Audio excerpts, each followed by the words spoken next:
The overall goal of this procedure is to assess the maternal vascular changes necessary for normal fetal and placental growth during mouse pregnancy. So this method is useful to characterize carefully the maternal vascular adaptation that occur during pregnancy. And this adaptation may have significant implications for fetal growth.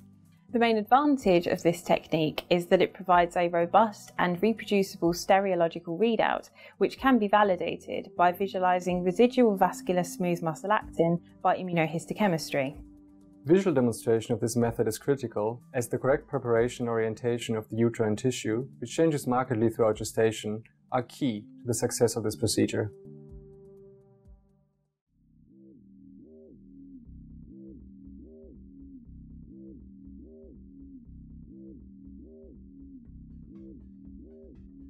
On gestational day 9.5, carefully thread a piece of dental floss under one uterine horn of a pregnant, time-mated C57 Black 6 mouse, proximal to the ovary, and gently but tightly tie the floss to ligate the uterine artery.